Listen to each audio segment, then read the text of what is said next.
Salam, selamat pagi, bertemu kembali di dalam Embun Surgawi, renungan pagi keluarga Gereja Baptis Immanuel Bandung. Bapak Ibu Saudara, sebelum kita belajar firman Tuhan, mari kita berdoa terlebih dahulu. Terima kasih Tuhan, kami boleh menikmati tahun 2026 dan bulan Januari 2026 akan berlalu cepat, tapi kami yakin kami disertai Tuhan yang hidup, Yesus Kristus, di mana Engkau adalah Tuhan yang beserta dan Engkau adalah Sang Gembala kami.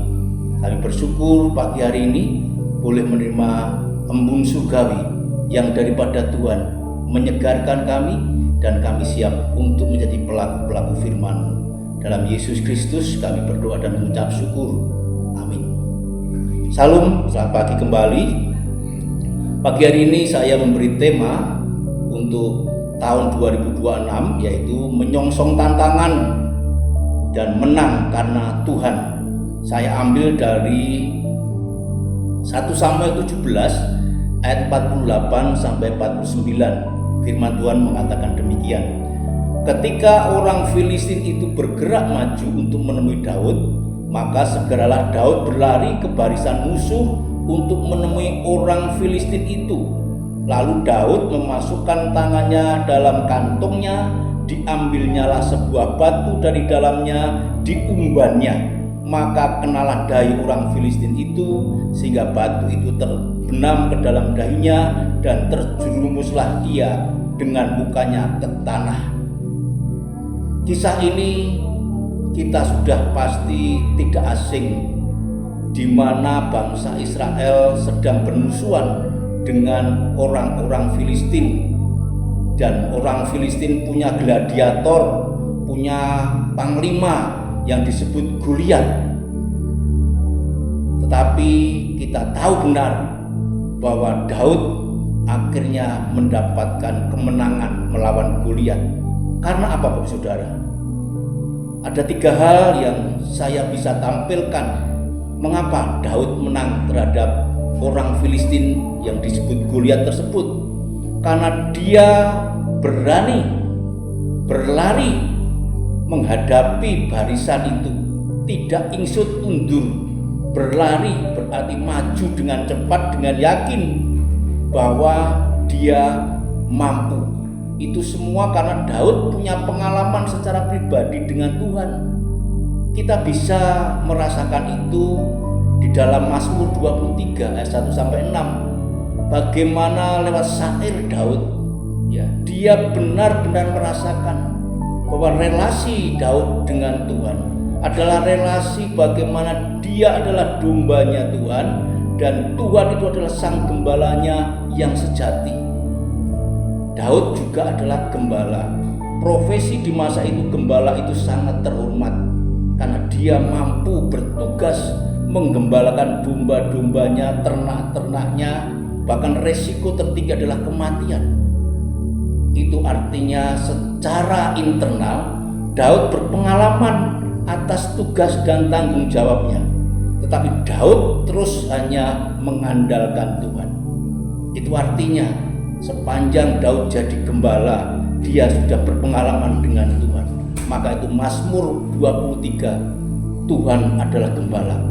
Dan pengalaman inilah ketika dia berhadapan dengan Goliat, dia berlari mengambil batu yang ada di kantongnya, dan dia mampu tepat menembak sasaran.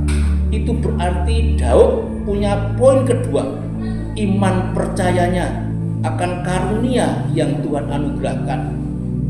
Sudah berpengalaman dengan Tuhan secara pribadi, berpengalaman langsung dalam tugas penggembalaan, dan ketika dia dijadikan prajurit Israel, dengan berlari dia menyongsong tantangan tersebut, dan dia akhirnya mengalahkan orang Filistin yang disebut Goliat.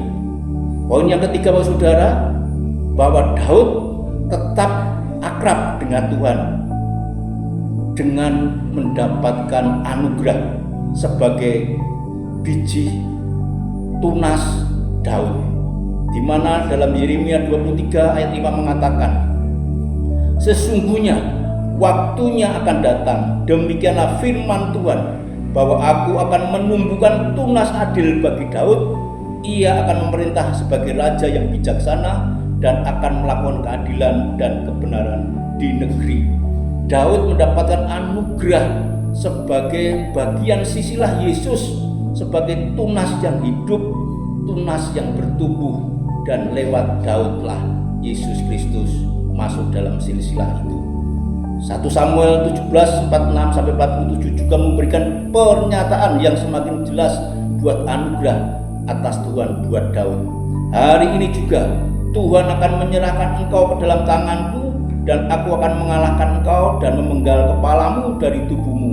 Hari ini juga aku akan memberikan mayatmu dan mayat tentara orang Filistin kepada burung-burung di udara dan binatang-binatang liar, supaya seluruh bumi tahu bahwa Israel mempunyai Allah, dan supaya segenap jemaah ini tahu bahwa Tuhan menyelamatkan bukan dengan pedang dan bukan dengan lembing, sebab di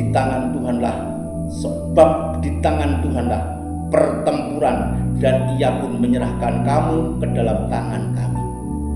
Sebuah relasi, sebuah keberanian, tidak ingsut atas tantangan. Sedemikian pula kita di tahun 2026 ini, jangan gentar walaupun situasi kondisi yang tidak baik, tetapi oleh Tuhan, di tangan Tuhan, pertempuran kita sedang menuju kemenangan. Kiranya apa yang dirasakan Daud benar-benar bisa kita rasakan dalam kehidupan hari lepas hari.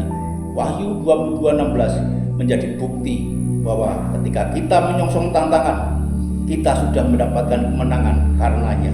Wahyu 22:16 mengatakan, "Aku Yesus telah mengutus malaikatku untuk memberi kesaksian tentang semuanya ini kepadamu bagi jemaat-jemaat.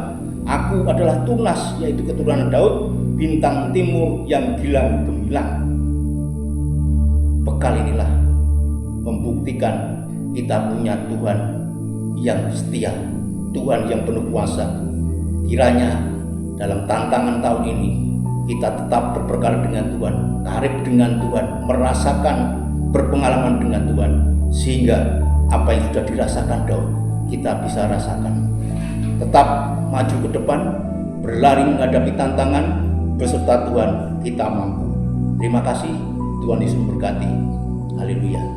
Amin.